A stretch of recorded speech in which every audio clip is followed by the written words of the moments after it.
Hi friends, எல்லாரும் எப்படி இருக்கீங்க? நல்லா இருக்கீங்களா? ரொம்ப நாள் ஆச்சு உங்களெல்லாம் பார்க்கல.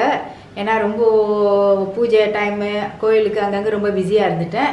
சோ இப்போ வந்திருக்கேன். இன்னைக்கு என்ன செய்ய போறேன்னா நண்டு பெரட்டல். என்னடா இவங்க சும்மா நண்டு பெரட்டல்னு சொல்லிட்டு இருக்காங்கன்னு பாக்குறீங்களா? இன்னைக்கு மண்ணு சட்டியில செய்ய போறேன். அதனால தான் உங்களுக்கு நான் காட்ட போறேன். எப்படி அதில பெரட்டலாம்? அது எப்படி இருக்கும் அப்படினு. ஓகேங்களா? வாங்க போய் அதுக்கு தேவையான பொருள் எல்லாம் பாப்போம்.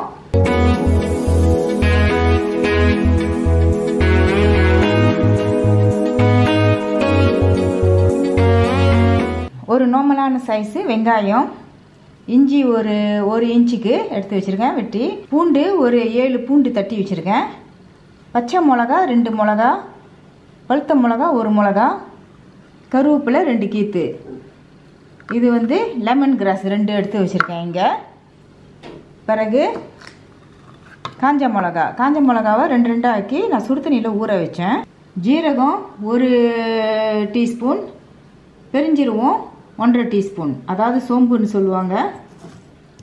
மஞ்சத்தூள் ஒரு 1/2 டீஸ்பூன். இது டொமேட்டோ, பெரிய பழமாக இருந்தால் 1 பழமாக எடுத்துக்கோங்க, சின்ன பழமாக இருந்தால் 2 பழம். இது பெரிய பழம். இதெல்லாம் சேர்த்து இப்போ நம்ம என்ன செய்ய போகிறோம்னா நான் எல்லாத்தையும் அரைக்க போகிறேன். தாளிப்புக்கு கருவேப்பிலை 1 கீத்தோ 2 கீத்தோ உங்கள் விஷ் நீங்கள் எடுத்துக்கோங்க.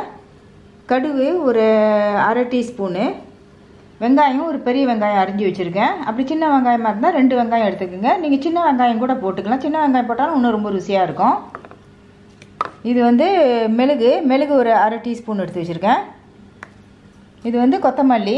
இந்த கொத்தமல்லி ஆக்கி முடிஞ்சோன்னே அதில் போடுறதுக்கு தேவையான பொருள் என்னன்னாக்கா எண்ணெய், ஆஸ்தர் சாஸு அதாவது சஸ்திராம், அதுக்கு அப்புறம் உப்பு, கொஞ்சம் தண்ணி, அதோட தான் தேவைப்படும். ஓகேங்களா? இப்போ நம்ம அரைக்கிற பொருளை நம்ம போய் முதல் அரைச்சிக்குவோம். இப்போ எல்லா ஜாமானையும் நம்ம அந்த பிளெண்டரில் போட்டுக்குவோம். இந்த மிளகா 2-3 வாட்டி நான் அலசிட்டு பிறகு தான் நான் சுடு தண்ணியில் ஊற வச்சுருக்கேன். இதை அப்படியே போட்டுக்கோங்க. மஞ்சத்தூள், டொமேட்டோ. முக்கியமான ருசி கொடுக்கறதே இந்த ஜீரகமும் இந்த பெருஞ்சீரகம் தான். அதாவது ஒரு லிமிட் தான். நீங்கள் 1 டேபிள் ஸ்பூன் அளவு தான் நீங்கள் போட்டிங்கன்னா பார்த்துக்கணும். இப்படின்னு பொருள் முக்கியமானது நான் எல்லாத்தையும் சொல்லிட்டேன். ஆனால் ஒரு பொருள் ஒன்று சொல்லாமல் இருக்கேன். அதாவது என்னன்னா நண்டு. இந்த நண்டு நான் 1 கிலோவுக்கு வாங்கினேன். ஆனால் அதை ஆஞ்சி கீஞ்சி எல்லாம் எடுத்துக்கிட்டு இப்போ ஒரு 3/4 கிலோ தான் இருக்கும். அதாவது 3/4 கிலோ தான் இருக்கும்.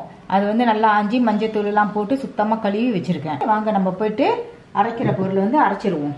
தேவையான அளவு நான் தண்ணி எடுத்துக்கிறேன். ரொம்ப தண்ணியாக வச்சுக்காதீங்க, கொஞ்சம் திக்காக அரைச்சிக்கலாம்.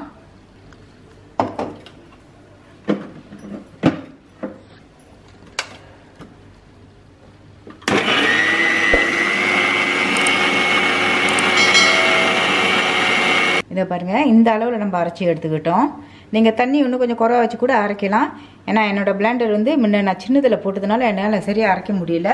ஸோ அதனால் இப்போ நான் பெருசில் மாற்றிட்டு தான் நான் அரைக்க முடிஞ்சிச்சு. ஏன்னா நிறைய இருந்துச்சுன்னா நீங்கள் பெருசுலேயே போட்டுக்கோங்க, சின்னதில் நம்பி போட்டுறாதீங்க. அது இருந்தாப்புல மூடி டமார்னு திறந்துடுது. சட்டி நல்லா காயிட்டோம். சட்டி ஒன்றும் காயில, ஏன்னா இது புழங்குற அந்த சட்டியை வாங்கிட்டு ஸோ இப்போ நம்ம சட்டி காஞ்சிருச்சு. எண்ணெய் ஊற்றிக்குவோம்.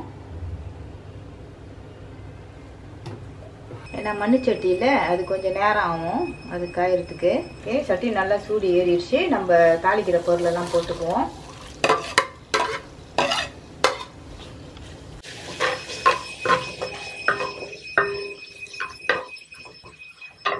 இது நான் நார்மலான அந்த கடாய் மாதிரி இல்லை, அதாவது சீஞ்சட்டி அந்த மாதிரி இல்லை. இது கொஞ்சம் நேரம் சூடு நல்லா ஏறி நல்லா பிடிச்சினா தான் அது வெங்காயம்லாம் போட்டு நல்லா பாருங்க எப்படி அந்த எண்ணெய்லாம் வருதுன்னு.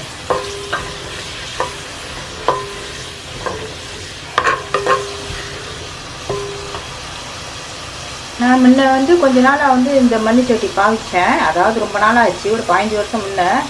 அப்புறம் இருக்க சட்டுன்னு அது கீழே வெடிக்க ஆரம்பிச்சிருச்சு. எனக்கே தெரியல எப்படின்னு. அதோட எனக்கு ரொம்ப பிடிக்கல மண்ணு செடியில் பாவிக்கிறதுக்கு. அதோட தான் நான் நார்மலான பானையில் பாவிச்சேன். அப்புறம் திருப்பிக்கிட்டும் எனக்கு ஒரு பார்க்கறதுக்கு ஆசையாக இருந்துச்சு, சரி பாவிப்போமே அப்படின்னு. அதோட மண்ணு சட்டியில் சமைச்சது என்னோடய சாமி ஒன்றும் பார்த்ததில்லை. ஸோ இன்றைக்கி தான் பார்க்குறாருங்க. இப்போ நல்லா வெங்காயம் பாருங்கள் நல்லா வதங்கிருச்சு. நம்ம வந்து நண்டு போட்டுக்குவோம்.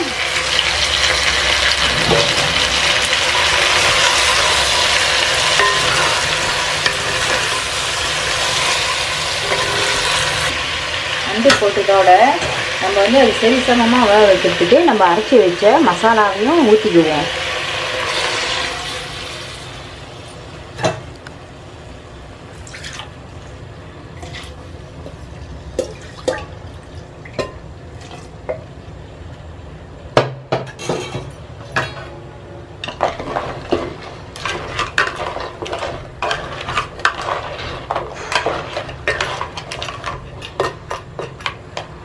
இப்போ வந்து நம்ம உப்பு கொஞ்சம் போட்டுக்கலாம்.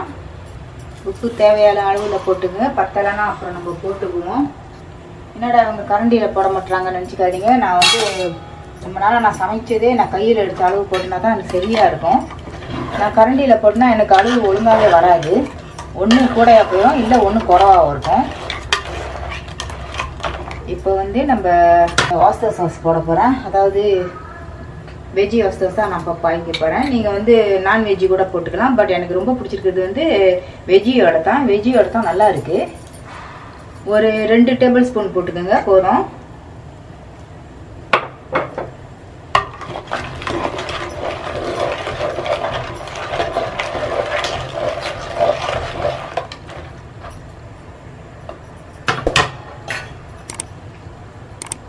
இப்போ வேகட்டும். மூடி வைக்க போறேன். ஆக்சுவலி வந்து இதுக்கு வந்து இந்த மூடி இருக்குது. பட் இது வந்து சரியான ஹெவி தெரியுங்களா? அது பாருங்க, சரியான ஹெவி. இப்போ இந்த பானையோட மூடி எடுத்து நான் மூட போறேன். அது நல்லா வேகட்டும். இந்த மிளகு வந்து அது நல்லா வந்துட்டு பிறகு சுண்டி வர நேரத்தில் போடுவோம். ஏன்னா முதல்ல போட்டுமா அப்புறம் அந்த மசாலாவோட சேர்ந்து எல்லாம் கசப்பு எடுத்துரும்.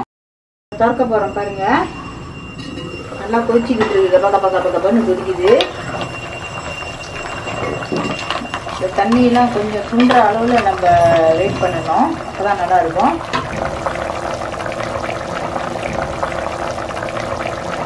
இந்த ஃபிஷ் சாஸ் போட போகிறேன். அதாவது என்ன அதுனாக்கா மீனில் செஞ்ச உள்ள ஒரு சாஸு.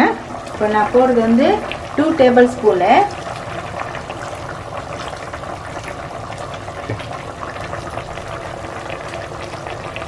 இதை வச்சு இந்த மிளகு நம்ம போட்டுக்குவோம். மிளகு யாருக்கு நல்லா காரமாக சாப்பிட்றீங்கனாக்கா நீங்கள் மிளகு கூட போட்டுக்கலாம். ஏன்னா நண்டுக்கு மிளகு கூட போட்டால் நல்லாயிருக்கும். நான் ஒரு காஞ்சி மிளகா வச்சுட்டேன். அதனால் நான் வந்து கொஞ்சம் மிளகு குறவாக போட்டிருக்கேன். ஸோ அது இன்னும் கொஞ்சம் நல்லா கொதித்து நல்லா கொஞ்சம் அந்த குழம்பு வந்து நல்லா கொஞ்சம் சுண்டி வரட்டும். திருப்பி நம்ம மூடி வச்சுக்கலாம்.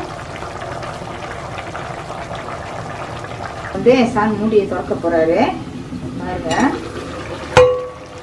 நல்லா இப்படி கொதிக்குது. சரியா இருக்கும். நம்ம எடுத்துமா இப்போ வந்து நான் வந்து எடுத்து வச்சிருக்கிற கொத்தமல்லி போட போகிறேன். நண்டுக்கு வந்து கொத்தமல்லி கொஞ்சம் கூட போட்டோம்னா நல்லா இருக்கும்.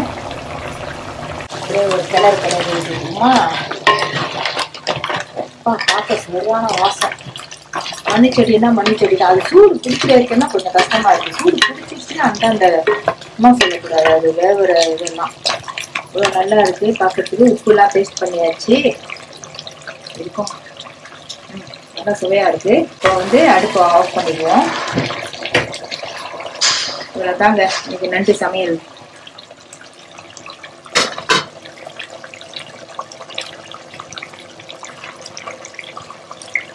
சமைச்சாச்சு. மண் சட்டியில் நண்டு எப்படி சமைக்கிறதெல்லாம் காமிச்சிட்டேன். இதே மாதிரி சமைச்சு பாருங்க. ஓகேங்களா? இதோட நம்ம அடுத்த வீடியோல பார்ப்போம். மறக்காம லைக் பண்ணுங்க, சப்ஸ்கிரைப் பண்ணுங்க. ஓகேங்களா? பாய்.